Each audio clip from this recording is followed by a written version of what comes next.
अफगानिस्तान पर दिल्ली डायलॉग की मेजबानी भारत ने की है, जहां इसकी अध्यक्षता राष्ट्रीय सुरक्षा सलाहकार अजीत डोभाल ने की। तो बैठक में रूस, ईरान, तजाकिस्तान, उज्बेकिस्तान,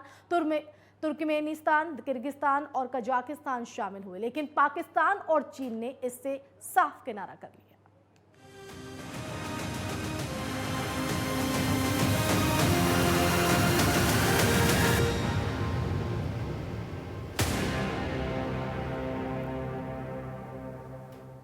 तो दिल्ली में राष्ट्रीय सुरक्षा सलाहकारों की बैठक हुई, जिसकी अध्यक्षता भारत के राष्ट्रीय सुरक्षा सलाहकार अजीत डोभाल ने की। ये बैठक अफगानिस्तान की सत्ता पर तालिबानी सरकार के काबिज होने से पैदा हुई चुनौतियों को लेकर की गई है। बैठक में अफगानिस्तान में मौजूदा आतंकवाद को पड़ोसी मुल्कों में फैलने से रोकने, खतरनाक अमेरिकी हथियारों को आतंकी संगठनों तक पहुंचने से रोकने और भारत या इन मुल्कों में तालिबान के प्रभाव से संभावित रेडिकलाइजेशन को रोकने का क्या उपाय हो सकते हैं, इसको लेकर यहां पर मंथन किया गया। इस पर व्यवहारिक रणनीति बनाने और लागू करने पर भी जोर दिया गया। तो कई देशों के आने से इस बैठक में भारत के अलावा उज्बेकिस्तान, तजाकिस्तान, रूस, ईरान, कजाकिस्तान, किर्गिस्तान और तुर्कमेनिस्तान के शीर्ष सुरक्षा अधिकारी शामिल रहे। एनएसए अजीत डोभाल ने कहा कि हम सब अफगानिस्तान से संबंधित मुद्दों पर बात करने के लिए इकट्ठा हुए हैं और आज इस बैठक की मेजबानी करना भारत के लिए सौभाग्य की बात है। हम सब अफगानिस्तान में हो रही घटनाओं को गौर से देख रहे हैं और ये सिर्फ अफगानिस्तान के लोगों के लिए ही नहीं बल्कि उसके पड़ोसी देशों और क्षेत्र के लिए भी महत्वपूर्ण है। वहीं पाकिस्तान और चीन ने बैठक से किनारा कर लिया है, जिससे साफ संकेत नजर आता है, जो कई तरह के गंभीर सवाल भी खड़ा करता है। लेकिन अब 8 देशों के सुरक्षा सलाहकार इस बैठक में शामिल हुए और इसमें विचार विमर्श यहां पर करने की कोशिश हुई, क्योंकि आपसी परामर्श और समन्वय के साथ ही इन चुनौतियों को पार किया जा सकता है। और मेजबानी भारत की तरफ से की गई थी। इससे पहले मंगलवार की अगर बात करें तो मंगलवार को भी 2 देशों के साथ एनएसए अजीत डोभाल की तरफ से बैठक की गई थी और जिसमें उज्बेकिस्तान ने यह साफ किया था कि अफगानिस्तान को लेकर भारत की जो भूमिका है वो काफी अहम हो जाती है और ऐसे में रणनीति को लेकर ये विचार विमर्श होना जाहिर तौर पर जरूरी हो जाता है, क्योंकि एक तरफ यहां पर बैठक हुई तो दूसरी तरफ अब पाकिस्तान में भी कल बैठक होने जा रही है। इससे पहले इस बैठक में शामिल होने के लिए चीन और पाकिस्तान दोनों ही देशों को न्योता दिया गया था, लेकिन पहले पाकिस्तान ने पहले ही साफ कर दिया था इस बैठक में शामिल होने से। लेकिन चीन की अगर बात करें तो मंगलवार को कई कार्यक्रमों के मुद्दों को लेकर हवाला यहां पर चीन की तरफ से दिया गया था और वो खुद भी बैठक में शामिल नहीं हुआ। तो ये कई तरह के संकेत यहां पर दे रहे हैं, लेकिन ये जो विचार विमर्श दिल्ली में किया गया है तालिबानी संकट को लेकर किया गया है, क्योंकि न सिर्फ अफगानिस्तान बल्कि आसपास के जो क्षेत्र हैं, आसपास के जो पड़ोसी देश हैं, उन पर भी खतरा मंडरा रहा है।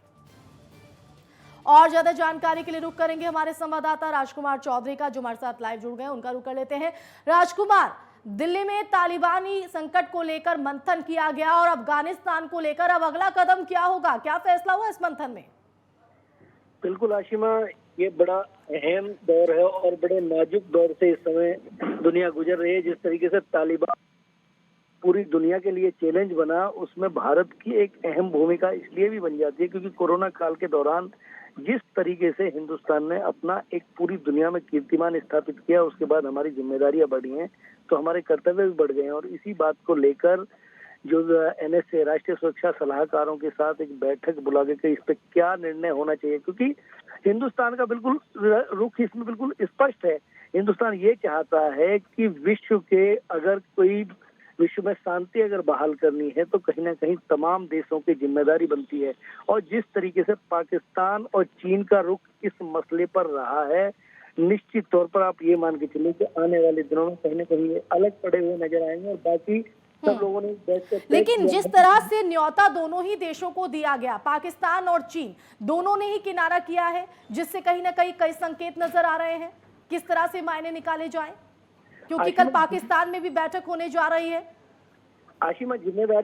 हमारी जिम्मेदारी बढ़ जाती है, क्योंकि अगर हम मेजबानी करते हैं तो हमारे दायित्व बनते हैं कि हम किसी को भी इनवाइट करें। और हिंदुस्तान ने अपना इसका परिचय दे दिया है, पूरी दुनिया ने उसको देखा भी है कि हिंदुस्तान शांति बहाली करने के लिए अपने निजी हितों को हमेशा पीछे रखता है और प्राथमिकता के आधार पर अगर विश्व के पटल पर अगर हम कहीं पर अग्रणी हैं तो हमारी एक जिम्मेदारी बन जाती है। बिल्कुल, लेकिन राजकुमार हम चाहेंगे कि दर्शकों के जहन में इस बैठक को लेकर कई तरह के सवाल है। तो आज जो ये मंथन दिल्ली में यहाँ पर हुआ है, इस मंथन में अगर जो बड़ी बातें हैं, क्योंकि सबसे अहम ये मंथन इसलिए माना जा रहा है क्योंकि अफगानिस्तान को लेकर रणनीति यहाँ पर तय की गई है, तो क्या कुछ वो पॉइंट्स हैं जो आज इस मंथन में बड़ी बातें रहे हैं?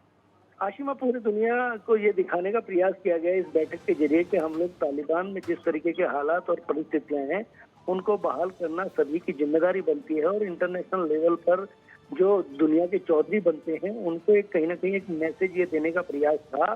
कि हम एक शांति की तरफ अग्रसर हैं। वहां पर किस तरीके से, क्योंकि बहुत सारे प्रोजेक्ट ऐसे हैं जो दुनिया के, जिसमें हिंदुस्तान भी कहीं ना कहीं इन्वॉल्व है और बाकी तमाम देश भी इन्वॉल्व है, और अगर वहाँ शांति बहाली नहीं होगी तो उन प्रोजेक्टों पर निश्चित तौर पे उससे असर पड़ेगा और उसका नुकसान सबको उठाना पड़ेगा। तो किस तरीके से बहाली की जाए, एक संयुक्त प्रेस कॉन्फ्रेंस आने वाले समय में मुझे लगता है कि शाम तक शायद इसमें कुछ चीजें और क्लियर होंगी, लेकिन अभी तक की जो सूचना है उसके आधार पर हम ये कह सकते हैं, क्योंकि बहुत सारे महत्वपूर्ण बिंदु राजकुमार यहाँ पर थे, क्योंकि जिस तरह से अफगानिस्तान में तख्ता पलट हुआ उसके बाद कई तरह की चिंताएं, कई तरह की चुनौती यहाँ पर खड़ी हो गई, चाहे वो आतंकवाद को लेकर बढ़ना हो या ड्रग्स तस्करी हो या क्षेत्रीय इलाकों में इस तरह की गतिविधियां बढ़ जाना हो, ये तमाम ऐसे बिंदु इस मंथन में रहे हैं। लेकिन इसी के साथ अगर हम थोड़ा पीछे जाए, मंगलवार को भी दो देशों के साथ अजीत डोभाल की बैठक हुई थी जिसमें उज्बेकिस्तान ने यह साफ कह दिया था कि अफगानिस्तान में को लेकर भारत की भूमिका काफी अहम है, और ये बेजुबानी भी इसलिए लाजमी हो जाती है क्योंकि मुखर होकर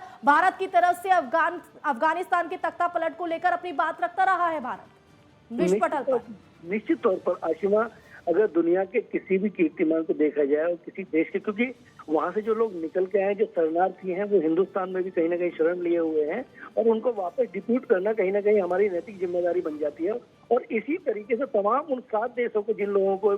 बुलाकर, जिन देशों को इस बात पर मंथन करना था, वहां पे कहीं ना कहीं वो शरणार्थी अफगानिस्तान से आए हुए हैं, और तालिबान की जो नई सत्ता है उस सत्तासीन होने वाले लोगों के डर से उन लोगों को किस तरीके से सम्मान वापस भेजा जाए, वहां पर किस तरीके से सामान्य गतिविधियां हो, किस तरीके से लोगों का डर, जो एक भय। आप देखिए कि अगर हम